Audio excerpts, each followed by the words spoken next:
Hey everyone, welcome back to the accountancy class. कैसे हैं आप सब लोग? आई होप आप सब बहुत अच्छे होंगे। तो जैसे कि आपको पता है कि हम कर रहे थे issue of debentures. Issue of debentures की 2 क्लासेस हमारी ऑलरेडी हो चुकी है। उनमें हमने क्या डिस्कस किया था कि भाई जब आप डिबेंचर्स को इशू करते हो तो उसकी जर्नल एंट्रीज क्या होती हैं। ओवर सब्सक्रिप्शन का केस हमने डिस्कस किया था, सिक्योरिटी प्रीमियम रिजर्व, उसके बाद discount on issue of debentures. तो जो हमारे बेसिक कॉन्सेप्ट थे, बेसिक जर्नल एंट्रीज थी, वो सब हमारा ऑलरेडी हो चुका है। आज हम एक बहुत इंपॉर्टेंट टॉपिक करने वाले हैं जिसका नाम है issue of debentures for consideration other than cash. ये सेम टॉपिक आपने शेयर्स में भी पढ़ा हुआ है, ठीक है। थोड़ा सा अलग होने वाला है, क्यों? क्योंकि आपको पता है शेयर्स जो है वो डिस्काउंट पे इशू नहीं हो सकते, लेकिन डिबेंचर्स डिस्काउंट पे इशू हो सकते हैं। तो डिबेंचर्स के केस में एक डिस्काउंट है जो ऐड हो जाएगा, बाकी सब कुछ सेम रहने वाला है। बहुत सारे क्वेश्चन की प्रैक्टिस करेंगे, आपको बिल्कुल क्लियर हो जाएगा, कोई टेंशन की बात नहीं है। फटाफट से आज की वीडियो शुरू करते हैं। ओके, सो देखो, issue of debentures for consideration other than cash का मतलब क्या था कि लेट्स से ये आपका बिजनेस है, ठीक है। ये आपकी क्या है, एक कंपनी है। आपको पता है एक कंपनी आपने शुरू की थी जिसका नाम था CCW लिमिटेड, बिल्कुल सही, राइट। अब CCW लिमिटेड को कुछ मशीन्स की ज़रूरत है, ठीक है। तो हुआ ये है कि एक वेंडर आपने सर्च किया। ये कौन है? एक वेंडर। वेंडर मतलब जो आपको मशीन सप्लाई करेगा, ठीक है। आपने क्या किया, इस वेंडर से कुछ मशीन्स परचेज करी है। वेंडर ने आपको क्या करा? वेंडर ने आपको मशीन्स दी, ओके। और वेंडर ने बता दिया कि भाई जो ये मशीन्स हैं वो एक्चुअली में 10 लाख रुपीस की है। कितने की है? 10 लाख रुपीस की। अच्छा, ठीक है। तो अब क्या करना है आपको? अब आपको क्या करना है? वेंडर को पेमेंट करनी है 10 लाख रुपीस की। अच्छा, मेरी बात जरा ध्यान से सुनो। अब या तो आप उसको कैश में पेमेंट कर सकते हो, या उसको आप कोई चेक दे सकते हो, बैंक से पेमेंट कर सकते हो। लेकिन आपने क्या बोला कि यार अभी मेरे पास 10 लाख रुपए नहीं है, अभी मेरे पास 10 लाख रुपए नहीं है। तो आपके पास एक आइडिया आया। क्या आइडिया आया? आपने सोचा कि क्यों ना मैं इसको अपने कंपनी के डिबेंचर्स इशू कर दूं। क्या इशू कर दूं? डिबेंचर्स। आपने बोला कि सुनो, आप मेरे कंपनी के डिबेंचर्स रख लो। वेंडर ने पूछा मुझे क्या फायदा होगा भाई? वेंडर को डिबेंचर्स मिलेंगे, उससे फायदा क्या होगा? तो आप क्या बोलोगे कि सुनो, इस डिबेंचर के अगेंस्ट में एक तो आपको इंटरेस्ट मिलता रहेगा हर साल में 2 बार, 6 महीने बाद आपको इंटरेस्ट मिलता रहेगा, और कुछ टाइम पीरियड के बाद आपको क्या मिल जाएगी? उसकी मैच्योरिटी वैल्यू। क्या मिल जाएगी? Maturity value. अब इसका मतलब क्या हुआ कि लेट्स से आपने उसको बोला कि सुनो, ये रखो 10 लाख रुपीस के डिबेंचर्स। कितने के डिबेंचर्स? 10 लाख रुपीस के डिबेंचर्स। आपने 10 लाख रुपीस के डिबेंचर्स इशू कर दिए। तो अब वेंडर के पास 10 लाख रुपए के डिबेंचर है जिसपे उसको इंटरेस्ट मिलेगा, और कुछ टाइम पीरियड बाद 10 लाख रुपए पूरे के पूरे मिल जाएंगे वेंडर को, पूरे के पूरे मिल जाएंगे।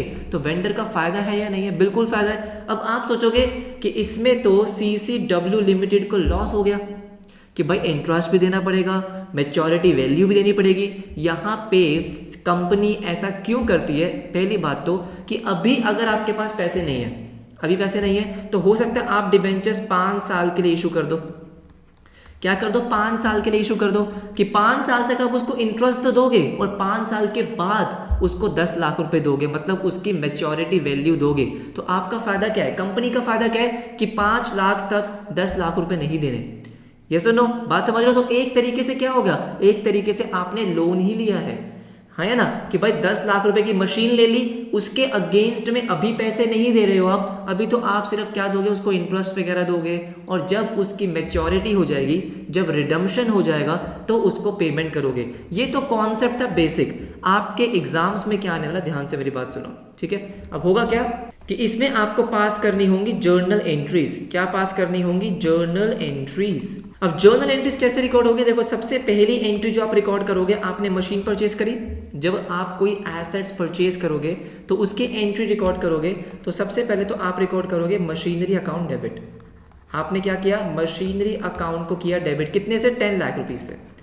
आपने बोला 10 लाख रुपीस मैंने मशीनरी परचेज करी है, डेबिट कर दिया। और 2 क्या करोगे? जिस वेंडर से आपने परचेज किया, मान लो अगर इस वेंडर का नाम क्या है? Mister x, okay. तो मिस्टर एक्स को आप क्या कर दोगे? क्रेडिट। बिल्कुल सही। तो ये तो हो गया कि आपने मशीनरी परचेज करी है और आपने मिस्टर एक्स को 10 लाख रुपीस देने हैं। अब नेक्स्ट एंट्री है जो इंपॉर्टेंट है कि मिस्टर एक्स को आप 10 लाख रुपीस कैसे दे रहे हो? डिबेंचर्स दे रहे हो। 10 लाख रुपीस के बदले आप उसको क्या दे रहे हो? डिबेंचर्स इशू कर रहे हो, हाँ या ना? बिल्कुल सही बात है। अब देखो, आपको पता है कि डिबेंचर्स जो है वो या तो पार पे इशू हो सकते हैं, कितने पे इशू हो सकते हैं? पार पे। वो प्रीमियम पे भी इशू हो सकते हैं और वो डिस्काउंट पे भी इशू हो सकते हैं। मान लेते हैं कि अगर आपने इशू करे हैं एट पार। एट पार का मतलब क्या हुआ कि भाई जितने की आपकी डिबेंचर्स की फेस वैल्यू है उतने पे ही इशू करा। तो मैं अगर आपसे सिंपल सा क्वेश्चन पूछूं कि आप मिस्टर एक्स को कितने डिबेंचर्स इशू करोगे, सिंपल सा क्वेश्चन है कि भाई मिस्टर एक्स को कितने डिबेंचर्स इशू करोगे, तो बहुत सिंपल सी बात है। मैंने आपको बता दिया कि भाई आपके डिबेंचर की जो फेस वैल्यू है वो है 100 रुपये। कितनी है? 100 रुपीज़।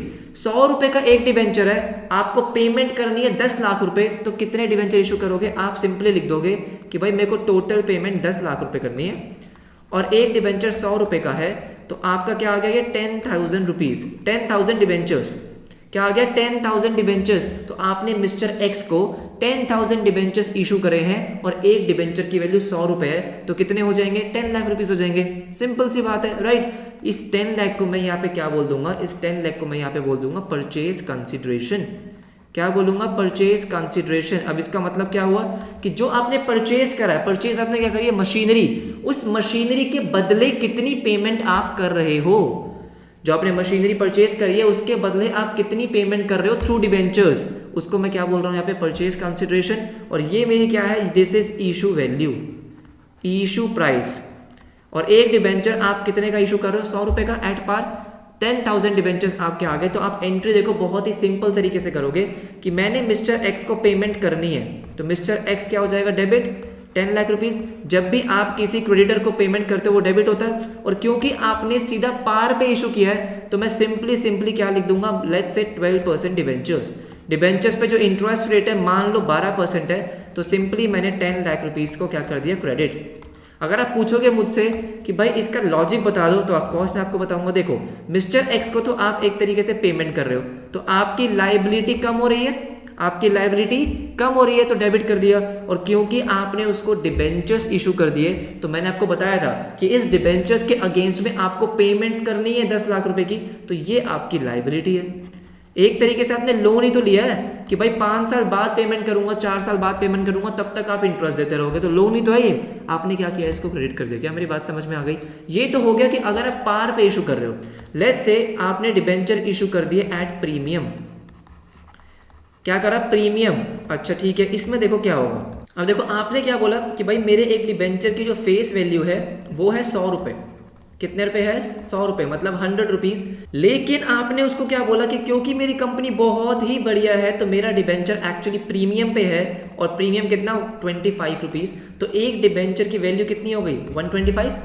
आपने क्या बोला कि मेरी एक डिबेंचर की वैल्यू कितनी है? 125 रुपये। मेरा सबसे पहला क्वेश्चन आपसे ये है कि मुझे ये बताओ आप मिस्टर एक्स को कितने डिबेंचर्स दोगे? अपने कंपनी के कितने डिबेंचर्स आप उसको इशू करना चाहोगे? तो सिंपल सा क्वेश्चन, सिंपल सा आंसर है इसका। क्या बोलोगे आप कि देखो मैंने पेमेंट कितनी करनी है, मतलब परचेज कंसिडरेशन 10 लाख रुपीज, और इस 10 लाख रुपीज को मैं डिबेंचर्स के फॉर्म में पे कर रहा हूं, और मेरा एक डिबेंचर कितने का है? उसकी इशू वैल्यू कितनी है? 125। तो ये कितना आ जाएगा? 8,000 डिबेंचर्स। तो मैं मिस्टर एक्स को 8,000 डिबेंचर्स दूंगा। एक डिबेंचर 125 रुपए का है, तो कितना हो जाएगा? 10 लाख रुपीस। बहुत ही लॉजिकल है, राइट। एंट्री क्या होगी? देखो पहली एंट्री सेम रहेगी। कौन सी पहली एंट्री सेम रहेगी? ये वाली entry, machinery account debit to X. इसमें कोई चेंज नहीं आएगा, चेंज आएगा सेकेंड एंट्री में। आपने मिस्टर एक्स को पेमेंट कितनी करनी है मुझे ये बताओ। आपने मिस्टर एक्स को 10 लाख रुपीस पे करने हैं, बिल्कुल करने हैं। अब आपने जो डिबेंचर उसको दिए हैं, जो डिबेंचर आपने इशू करे हैं टू 12% डिबेंचर्स, आपको पता है एक चीज कि भाई 12% डिबेंचर्स अकाउंट जो मेन अकाउंट है इसमें हमेशा फेस वैल्यू से अमाउंट जाती है, हाँ या ना? किससे जाती है? फेस वैल्यू से। तो फेस वैल्यू यहाँ पे 100 रुपए, बिल्कुल सही। और आप कितने डिबेंचर इशू कर रहे हो? 8,000। तो यहाँ पे 12% डिबेंचर्स में कितना आ जाएगा आपका? 8 लाख रुपीस। और जो बाकी अमाउंट है 25 रुपीज का जो आपने प्रीमियम इशू किया है, वो आप किस में करोगे credit? Securities premium reserve account. Securities premium reserve account. ऐसा नहीं है कि आप ये पहली बार पढ़ रहे हो, लेकिन हाँ मैं आपको स्टार्टिंग से बता रहा हूँ, लेकिन आपने शेयर्स में भी पढ़ा हुआ है। देखो 25 रुपीज का प्रीमियम और 8,000 डिबेंचर्स, कितना हो जाएगा? 2 लाख रुपीज।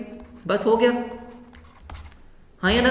एंट्री खत्म, सिंपल एंट्री। अब आते हैं किस पे? अगर आपने डिस्काउंट पे इशू कर दिया, क्योंकि आप डिबेंचर्स को डिस्काउंट पे भी इशू कर सकते हो, बिल्कुल कर सकते हो। ठीक है। मान लो आप में और वेंडर में कुछ नेगोशिएशन हुआ और उस नेगोशिएशन में क्या निकल कर आया कि भाई बेशक आपके डिबेंचर की फेस वैल्यू 100 रुपये है, लेकिन आपकी कंपनी इस बार बहुत लॉसेज में है, कंपनी की रेपुटेशन बहुत खराब है, इसीलिए आप डिस्काउंट पे इशू कर रहे हो। किस पे इशू कर रहे हो? डिस्काउंट पे। आपने 20 रुपीज डिस्काउंट पे इशू कर दिया। मुझे बताओ कितने पे इशू करा? मतलब 80 रुपीज पे। अगर आप 20 रुपीज का डिस्काउंट दे रहे हो तो इशू कितने पे करा? 80 रुपीज पे। बिल्कुल सही। अगेन नेक्स्ट क्वेश्चन, वही सेम क्वेश्चन कि आप कितने डिबेंचर्स इशू करने वाले हो। मिस्टर एक्स को देखो पेमेंट आपने 10 लाख रुपीज की करनी है, बिल्कुल करनी है, और एक डिबेंचर की वैल्यू अब कितनी है? सिर्फ 80 रुपए, 80 रुपीज। तो ये आ गया 12,500 डिबेंचर्स। आप मिस्टर एक्स को 12,500 डिबेंचर्स दोगे, एक डिबेंचर 80 रुपए का है, तो कितना हो जाएगा? 10 लाख रुपीज। बिल्कुल सही। अगेन फर्स्ट एंट्री सेम रहेगी, लेकिन जो सेकंड एंट्री है इसमें चेंजेस होगा। कैसे होगा? देखो मिस्टर एक्स को आप कितनी पेमेंट कर रहे हो? 10 लाख रुपीज, कोई दिक्कत नहीं है। उसके बाद नेक्स्ट अकाउंट क्या है? 12% डिबेंचर्स। 12% डिबेंचर्स। मुझे बताओ डिबेंचर्स में हमेशा क्या जाता है? हमेशा फेस वैल्यू। कितने डिबेंचर इशू कर रहे हो? 12,500। एक डिबेंचर कितने का? 100 रुपए का। तो ये तो आ गया 12,50,000, हाँ या ना? 12,50,000। लेकिन डिस्काउंट इशू किया आपने, 20 रुपीज का डिस्काउंट दिया है। डिस्काउंट एक तरीके से लॉस है, आपका एक्सपेंस है, और वो आप क्या कर दोगे? Debit. Discount on issue of debentures. Discount on issue of debentures कितना? 2,50,000।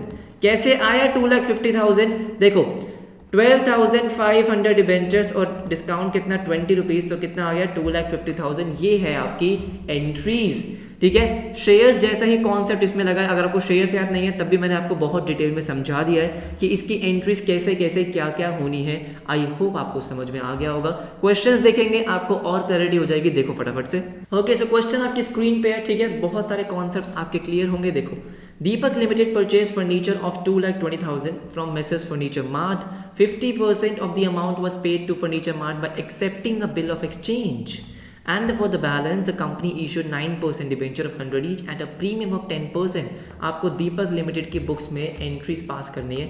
सबसे पहली एंट्री जो आपने क्या परचेज किया? फर्नीचर। उसकी एंट्री बहुत ही सिंपल सी एंट्री होगी कि आपने फर्नीचर परचेज किया, तो फर्नीचर को आप करोगे डेबिट, तो furniture account will be debited. कितने का परचेज किया? 2,20,000 का, ठीक है। ये तो आपने एंट्री पास करी किससे? Messrs furniture mart.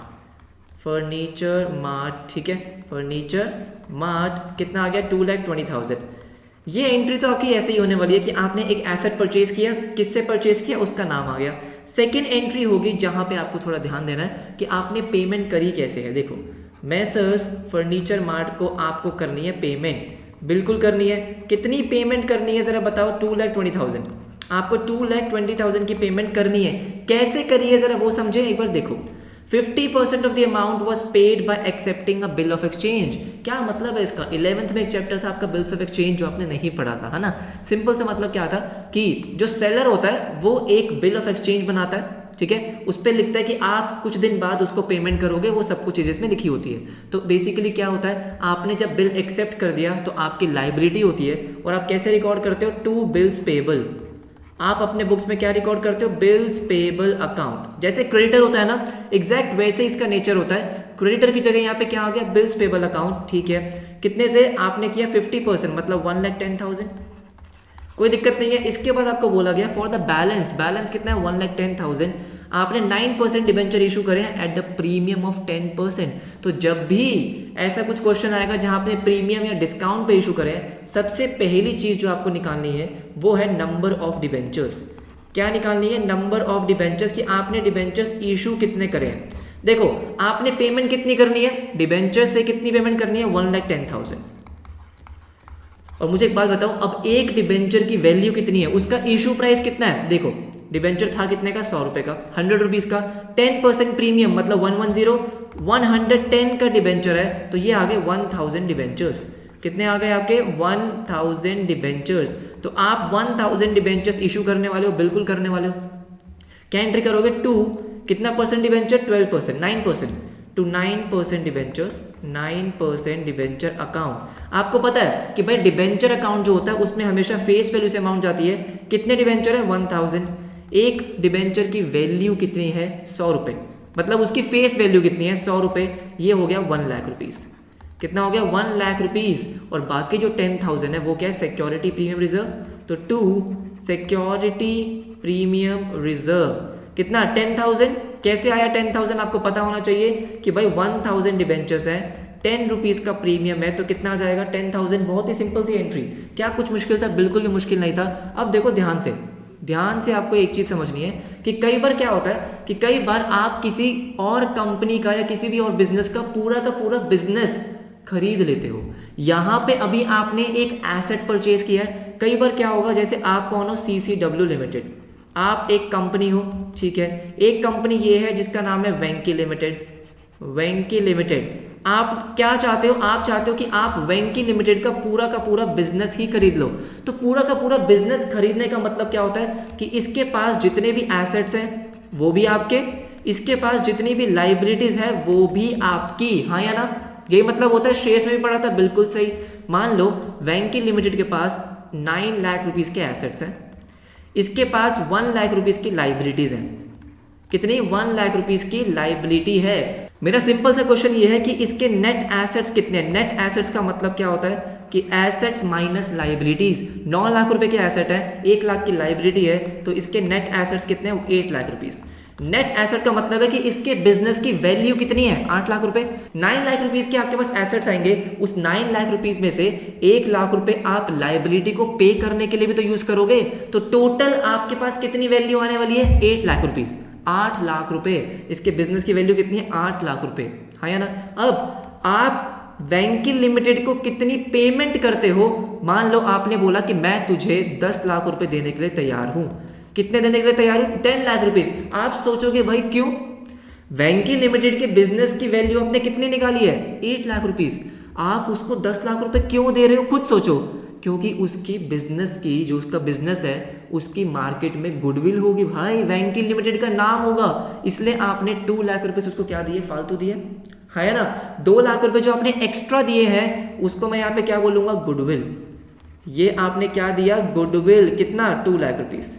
ये सेम चीजें आपने शेयर्स में भी पढ़ी थी, लेकिन मैं आपको यहाँ भी पढ़ा रहा हूँ, अगर आपको वो भूल गए हो तो, है ना, भूल गए हो कोई दिक्कत नहीं है, दोबारा से पढ़ लेंगे। 2 लाख रुपए की क्या है, गुडविल। अगर एंट्री पास करोगे, आपको एंट्री किसकी करनी है, CCW लिमिटेड की। क्या एंट्री पास करोगे, आपने एक तो एसेट्स एक्वायर करे हैं, तो एसेट्स अकाउंट डेबिट होगा। कितने के एसेट्स थे, 9 लाख रुपीज के, चलो जी ठीक है, बिल्कुल सही है। लाइबिलिटीज भी ली है, तो 2 लाइबिलिटीज कितनी, 1 लाख रुपीज।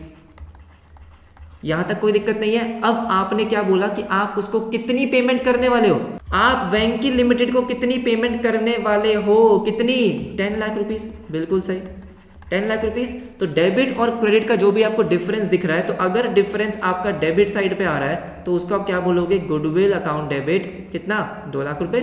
कैसे आया मैंने आपको समझा दिया, यस और नो। इस 10 लाख को हम क्या बोलते हैं, परचेज कंसिडरेशन। अभी हमने ऊपर सीखा परचेज कंसिडरेशन का मतलब क्या था कि आपने कुछ परचेज किया, उसके बदले जो भी आप पेमेंट कर रहे हो, आपने 8 लाख रुपए के नेट एसेट्स लिए, इसके बदले 10 लाख रुपए दे रहे हो, 10 लाख रुपीस आपके क्या है, परचेज कंसिडरेशन। तो अगर आपकी परचेज कंसिडरेशन ज्यादा है आपके नेट एसेट से, जितने एसेट्स आप अक्वायर कर रहे हो उससे अगर ज्यादा है परचेज कंसिडरेशन, तो क्या आने वाली है आपकी, गुडविल आने वाली है। क्यों करें आपने एक्स्ट्रा पैसे पे, क्योंकि गुडविल है ना। अगर मैं केस को उल्टा कर दूं, क्या कर दूं, आपको पता है कि भाई जो नेट एसेट्स हैं वो तो आपके 8 लाख रुपीस हैं, कितने हैं, 8 लाख रुपीस, ठीक है, समझ में आता है। लेकिन आप जो इस बार पे कर रहे हो, मतलब परचेज कंसिडरेशन, आपने कहा मैं सिर्फ 7 लाख रुपए ही पे करूंगा।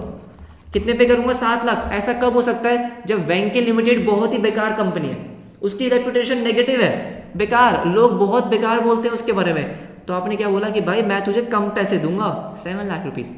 कितने दूंगा, 7 लाख रुपीस। तो मुझे एक बात बताओ, यहाँ पे जो 1 लाख का डिफरेंस है वो CCW लिमिटेड के लिए क्या है, प्रॉफिट, कि 8 लाख रुपए के एसेट मिल गए, नेट एसेट्स 8 लाख के, पेमेंट 7 लाख की, तो जो 1 लाख रुपीस आपको यहाँ पे प्रॉफिट हुआ है वो आप कहाँ ट्रांसफर करते हो, कैपिटल रिजर्व में। उसको बोलते हैं कैपिटल प्रॉफिट। क्या बोलते हैं, कैपिटल प्रॉफिट। उसको आप कहाँ ट्रांसफर करते हो, कैपिटल रिजर्व में। उस केस में एंट्री क्या करोगे, देखो इस केस में जर्नल एंट्री क्या होगी, जरा ध्यान से देखो। एसेट्स आपने कितने के लिए थे, 9 लाख के एसेट्स, तो आप 9 लाख से ही डेबिट करोगे, इसमें कोई भी दिक्कत नहीं होनी चाहिए। लाइबिलिटी आपके पास आई है 1 लाख रुपीस की, तो लाइबिलिटी अकाउंट भी आएगा 1 लाख रुपीस से। इसमें भी कोई दिक्कत नहीं होनी चाहिए। अब आप वैंकी लिमिटेड को पेमेंट कितनी करने वाले हो, वैंकी को पेमेंट कितनी कर रहे हो, 7 लाख रुपीज़। कितनी कर रहे हो, 7 लाख रुपीज़। तो जो 1 लाख का डिफरेंस आपको दिख रहा है वो आप कहाँ ट्रांसफर करोगे, कैपिटल रिजर्व में, कि आपको क्या हो गया, प्रॉफिट हो गया 1 लाख रुपीज़ का, हाँ या ना। तो अगर मैं कहूँ कि परचेज कंसिडरेशन अगर कम है और आपके नेट एसेट्स ज़्यादा है, परचेज कंसिडरेशन कम है, नेट एसेट ज़्यादा है, तो उस केस में आपका क्या आता है, कैपिटल रिजर्व। क्या आता है, कैपिटल रिजर्व। उसके बाद आप वैंकी लिमिटेड को पेमेंट कैसे करोगे, डिबेंचर्स के फॉर्म में करोगे, जैसे भी करोगे वो बाकी सब कुछ सेम है। अभी एक क्वेश्चन करेंगे, मेन चीज बस मुझे आपको यही समझानी थी कि जब आप पूरा बिजनेस एक्वायर करते हो तो ट्रीटमेंट क्या होता है, समझ में आया। थोड़ा सा डाउट रह गया तब भी कोई दिक्कत नहीं है, एक क्वेश्चन मैं आपको कराता हूं। कौन सा क्वेश्चन, जो आपके सीबीएसई के सैंपल पेपर में आया है, उस क्वेश्चन को सॉल्व करते हैं तो थोड़ा सा कॉन्फिडेंस आएगा। हाँ देखो फटाफट से। ओके देखो, सीबीएसई के सैंपल पेपर में जो क्वेश्चन है आपके सामने है, देखो इंपॉर्टेंट क्वेश्चन है, पता है ना आपको, देखो ध्यान से। Videsh limited purchase a running business of Vibhu enterprises. तो विदेश ने विभू का बिजनेस ही खरीद लिया for a sum of ₹12 lakh. ये 12 लाख रुपीज क्या है, ये 12 लाख रुपीज है परचेज कंसिडरेशन। विदेश ने क्या बोला कि मैं तेरा पूरा बिजनेस खरीद रहा हूं, उसके बदले मैं तुझे 12 लाख रुपए दूंगा, ठीक है।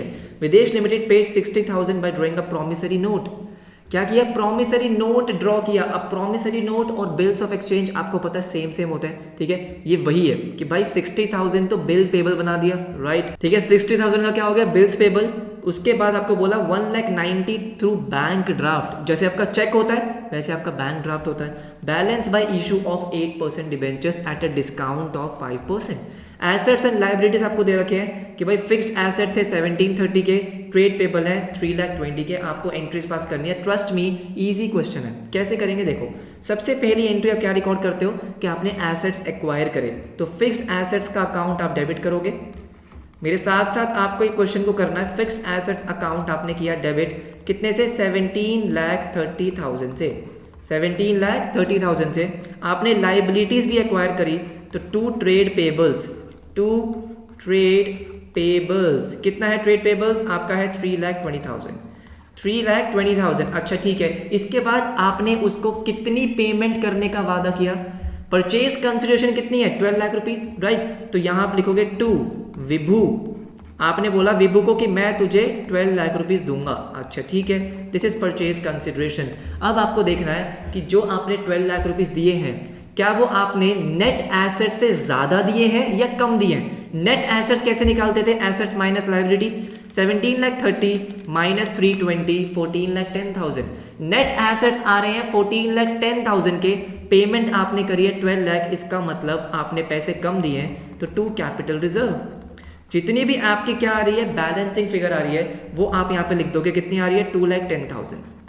तो आपको क्या हो गया, 2,10,000 रुपए का आपको प्रॉफिट हो गया। क्या यहाँ तक समझ में आता है, पहली एंट्री समझ में आ गई, कोई दिक्कत नहीं है। सेकंड एंट्री देखो, सेकंड एंट्री होती है कि आप जब विभू को पेमेंट करते हो, विभू एंटरप्राइजेस, पूरा लिख लो बेशक, विभू एंटरप्राइजेस अकाउंट डेबिट, कितना, 12 लाख रुपीज। अब देखो आपने पेमेंट करी कैसे कैसे है, ये बहुत इंपॉर्टेंट है। मेन एंट्री तो आपकी यही है। सबसे पहले आपने उसको प्रॉमिसरी नोट दिया। प्रॉमिसरी नोट का सिंपल सा मतलब होता है कि एक कागज का टुकड़ा है, स्टैम्प पेपर जिसको हम बोलते हैं, स्टैम्प पेपर पे आप उसको प्रॉमिस कर देते हो कि मैं 2 महीने बाद 3 महीने बाद आपको पेमेंट कर दूंगा। तो प्रॉमिसरी नोट आपने बनाया है कितने का, 60,000 का। तो उसकी एंट्री क्या होती है, to bills payable 60,000, bills payable 60,000 rupees. उसके बाद आपने एक बैंक ड्राफ्ट भी दिया है, तो एक तरीके से आपने बैंक में से पेमेंट करी है, कितनी है, 1,90,000। तो सिंपली आप बैंक अकाउंट को कर सकते हो क्रेडिट, 1,90,000, 1,90,000, कोई दिक्कत नहीं है। अब आता है सबसे इंपॉर्टेंट पार्ट, क्या पार्ट है वो, कि अब आपने डिबेंचर्स इशू करें। यहाँ पे लिखा हुआ है balance bye issue of 8% debentures at a discount of 5%। पहली बात तो आपको क्या निकालना होता है कि आपने कितने डिबेंचर्स इशू करें, नंबर ऑफ डिबेंचर्स। कैसे निकालते हैं कि पहली बात, डिबेंचर्स से जो आप पेमेंट कर रहे हो वो कितनी कर रहे हो। जैसे कि अगर मैं देखूं, आपको टोटल पेमेंट करनी है 12 लाख रुपीस, जिसमें से 60,000 आपने पे कर दिया, 190 आपने पे कर दिया, बचे कितने, 9,50,000। तो डिबेंचर से आपको 9,50,000 पे करना है, ये बात समझ में आती है। उसके बाद आप डिवाइड करते हो कि एक डिबेंचर कितने का है। एक डिबेंचर की वैल्यू कितनी है, देखो 100 रुपए फेस वैल्यू है, डिस्काउंट ऑफ 5%, मतलब 95 रुपीज की क्या है, इशू वैल्यू। तो ये तो साफ साफ आपका कितना आ जाएगा, 10,000। आपने उसको 10,000 डिबेंचर्स इशू करे। अब तो आसान हो गया, कैसे, टू 8% डिबेंचर्स। 8% आपने डिबेंचर इशू करे। आपको पता है यहाँ पे हमेशा फेस वैल्यू से आता है। आपने 10,000 डिबेंचर इशू करे, एक डिबेंचर 100 रुपीज़ का है, तो यहाँ तो आप लिखोगे 10 लाख, यस और नो। और क्योंकि आपने डिस्काउंट पे इशू करे हैं तो एक एंट्री आएगी discount on issue of debentures. Discount on issue of debentures कितना आएगा? देखो सिंपल है, 10,000 डिबेंचर्स है और एक डिबेंचर पे 5 रुपए का डिस्काउंट है, तो ये आ गया 50,000। कितना आ गया? 50,000। और इसी के साथ आपका क्वेश्चन खत्म हो जाता है। क्या कुछ बहुत मुश्किल है? मैं तो कह रहा हूँ बहुत आसान है। शेयर्स जैसा ही है, शेयर्स याद नहीं है फिर भी मैंने आपको बहुत सारे कॉन्सेप्ट समझा दिए। ऑलमोस्ट सारे ही कॉन्सेप्ट हमारे कवर हो चुके हैं। क्वेश्चंस भी देख लिया हमने। बेशक आपने वो कोई एसेट परचेज किया हो, उस केस में क्या होगा, पूरा बिजनेस परचेज किया हो, उस केस में क्या होगा, सीबीएसई का सैंपल पेपर तक मैंने आपको करा दिया है। सो आई होप आपको ये पूरा का पूरा कॉन्सेप्ट समझ आया होगा। आपके बुक में बहुत सारे क्वेश्चंस दे रखे हैं, आप उनकी प्रैक्टिस कर सकते हो। कोई भी डाउट आएगा तो comment section, Telegram group, Instagram, आप मुझे कहीं भी मैसेज कर सकते हो। और अगर आपको समझ में आ गया और आप चाहते हो कि मैं डेली ऐसे ही वीडियोस आपके लिए बनाता रहूं तो वीडियो को लाइक करो, थोड़ा मोटिवेशन मिलता है। पहली बार अगर चैनल पे आए हो तो सब्सक्राइब जरूर कर देना, बेल आइकन को प्रेस कर देना। मिलेंगे आपसे नेक्स्ट क्लास में, तब तक के लिए बाय बाय, टेक केयर।